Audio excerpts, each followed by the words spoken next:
A couple of days ago, we received a huge Counter-Strike 2 update which finally introduced a feature the community has been waiting for quite some time now. Alongside with the introduction of the workshop maps, we have received a lot of bug fixes and some other things as well that we will talk about in this video.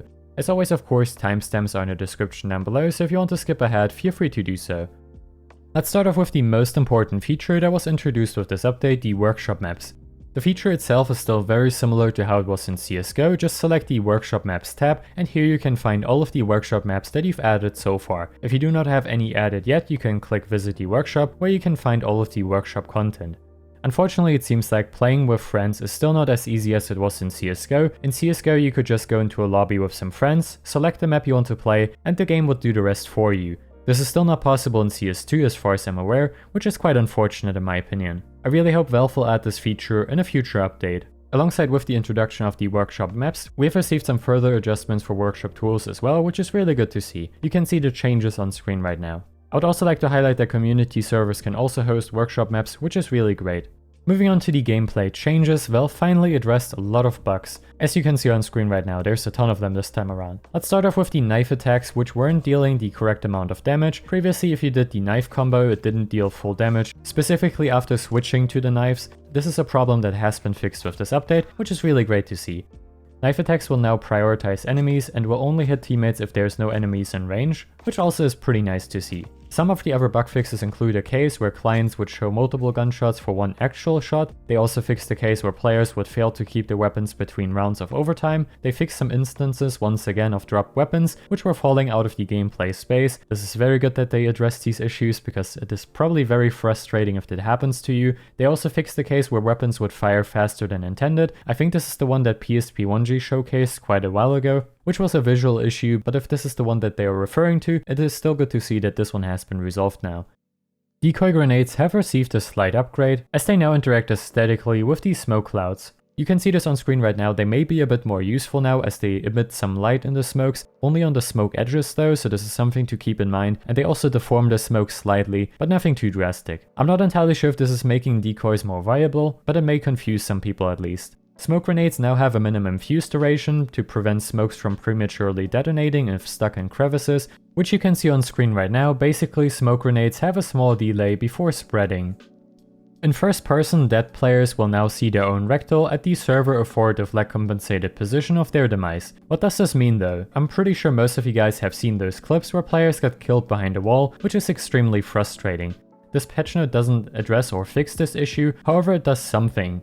As far as I understand this, if you get killed now behind a wall, your rectal may get teleported back to the position, in this case the server authoritative lag compensated position of your demise, where the other player basically killed you, which hopefully in return makes this less frustrating because you see where the other player killed you from. And as far as I've been told so far, this is similar to how it was handled in CSGO, which seems to be a pretty decent change then. Like I said, this doesn't fully fix or address this issue, but I hope it will make it less frustrating, as your rectal will be in a place where the other player at least saw you, and you can see the other player as well.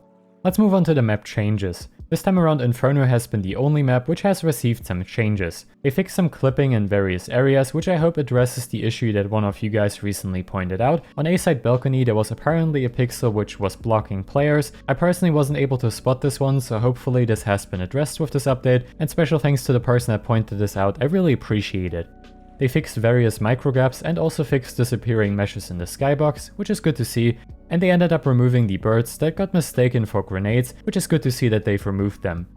The next change Ohnepixel is going to be quite happy about. Game servers will now print global chat messages when players acknowledge newly acquired items while connected to the game server. Basically, if you open cases now, the items that you open will once again be shown in the chat. I would assume the same also applies for items you receive through trades. For the server changes, they've also fixed the bug where the scoreboard ping would get stuck at a value lower than the real ping. This may also explain why some people had a ping of literally 0, which shouldn't be possible as far as I understand it. And so far after this update, I didn't really notice anyone having a 0 ping anymore, which may be the explanation as to how this happened in the first place.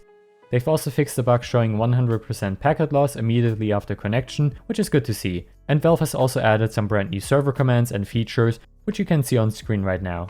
Last but not least, for the update from the 2nd of November, we have the miscellaneous changes. Valve has improved the rendering of stickers, which you can see on screen right now. I personally wasn't really able to spot a significant difference between the two video materials, but maybe you noticed something, so feel free to leave a comment down below. They've added the wins and wins needed to competitive play menu map tiles, which had an issue which we will talk about in a couple of minutes because this one has already been resolved with the latest update. They fixed various skins and sticker bugs. Unfortunately for M4A4 Daybreak owners, this one still hasn't been fixed yet, as well as sticker scraping, which is still broken. But on the bright side, some stickers have received some slight adjustments, like the RMR stickers, which are now a bit more vibrant once again. In my opinion, a pretty nice improvement for the RMR stickers. And Valve also fixed the skinning issue with the Trapper Aggressor agent's legs. Both smoke grenade canisters have been changed to a chrome material, which is kind of an interesting change, not entirely sure why this was done, but I think it looks pretty decent. The boost player contrast no longer applies to dead players, and they've also adjusted the microphone voice threshold value.